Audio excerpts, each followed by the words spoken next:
सद्गुरू आपल्याकडून प्रत्येक व्यक्तीकडून लिंगाप्रती म्हणजे इष्टलिंगाप्रती आदर भाव प्रत्येक व्यक्तीचा निर्माण व्हावा।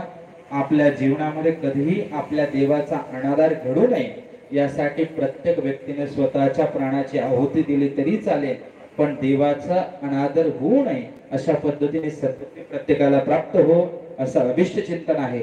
आणि प्रत्येकाला दुसरी एक सूचना आहे, आपण ज्यावेळी साष्टांग नमस्कार करतो त्यावेळी अनेक व्यक्ती चुकीच्या पद्धतीने साष्टांग करतात, म्हणजे फक्त झोपतात, दुसरं काहीही करत नाही।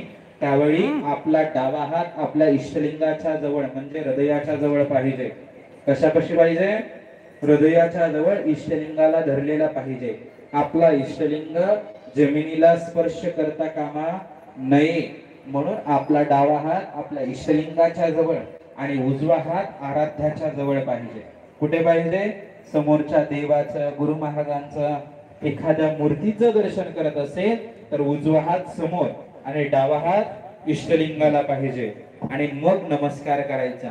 आपला एक नमस्कार 3 ठिकाणी जातो बघा, असं जर दर्शन केलं तर एक नमस्कार 3 ठिकाणी जातो। कुठे कुठे जातो माहितीये? कुठे कुठे जातो? एक मूर्ती त्रयो भागा गुरु लिंगंतु जंगमा, म्हणजे एकाच ठिकाणी जर आपण दर्शन करत असेल, आपला हात डावा हात आपल्या इष्टलिंगाच्या जवळ असेल आणि समोर दर्शन करणाऱ्या आराध्याच्या जवळ असेल तर आपला नमस्कार 3 ठिकाणी जातो, तो म्हणजे गुरु लिंग आणि जंगम। म्हणून दर्शन करताना आपल्या गुरुमंत्राचं स्मरण करायचं। काय करायचं? स्मरण करायचं, लक्षात असू द्या। आणि तो दर्शन झाल्यानंतर आपला नमस्कार 3 ठिकाणी जातो। आपल्याला मळमत स्वामींनी सांगितले, गुरु आणि लिंग जंगमाची सेवा देई मज देवा जन्मोजन्मी।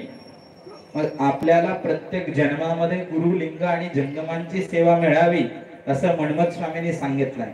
त्यांना माहिती आहे गुरु कृपा झाल्यानंतर माणसाला मोक्ष प्राप्ती मिळते, परंतु मानवी देहाकडनं जर काही चूक झाली असेल आणि मी मोक्षापासून वंचित राहिलो, कोण म्हणताय?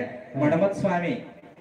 मी जर गुरु कृपा झाल्याच्या नंतर सुद्धा माझ्या कर्मामुळे जर मोक्षापासून दूर राहिलो, मला जर मोक्ष मिळाला नाही तर मला या 3च आराध्यांची पूजा करण्याचं भाग्य मला दे।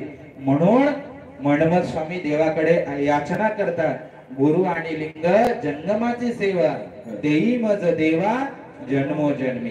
लक्षात असू द्या, आपण आपल्या जीवनामध्ये गुरु लिंग आणि जंगम ही 3 आराध्य समजायचे आहेत।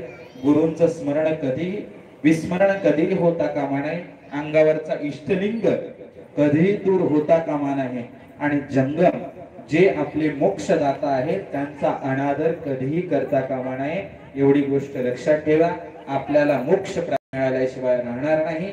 आपण सर्वजण त्या पद्धतीने करणार आहात आणि करताल त्या पद्धतीने तुमचे प्रयत्न राहणार आहेत असं अभिष्ट चिंतन पुनश्च एकदा करून वाक्पुष्प सेवा सद्गुरूंच्या चरणी समर्पित करत आहोत। ओम शांती शांती शांती।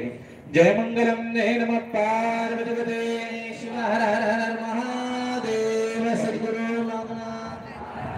आपण देवाचं नाव घ्यायला सांगितलंय, देवाचं नाव घेताना मोठ्यानं आणि जप करताना बारक्या आवाजात, लक्षात असू द्या। नाहीतर जप मोठ्यानं देवाचं नाव होटातल्या होटात असं काही उपयोगाचं नाही। देवाचा जयघोष किंवा देवाचं नाव घेताना मोठ्यानं आणि जप करताना मनातल्या मनात, हा फरक लक्षात घ्या। आणि हे बसलेले आता देव आहेत, हे समोर बसलेले, त्यामुळे एखादा जण व्यक्ती पुढे येताना गर्दी करताना यांना पाय लागणार नाही याची दक्षता घ्या। कधीपर्यंत हे देव आहेत?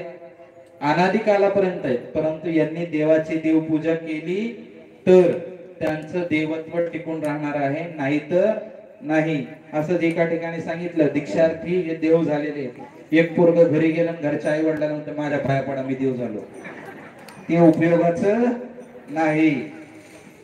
असं काही करू नका। जोपर्यंत तुम्ही इथं बसलेले आहात, तुमची आरती होत नाही, मंत्र पुष्पांजली होत नाही, तोपर्यंत तुम्ही देवस्वरूप आहात। एकदा जागा सोडली तर तुमच्यातलं देवत्व टिकवण्याचं काम तुमच्या हातात आहे। म्हणजे नामस्मरण तुम्ही केलं तरच तुमच्या या शरीरामध्ये जो जीवात्मा आहे त्या जीवात्म्यामध्ये असलेला परमात्मा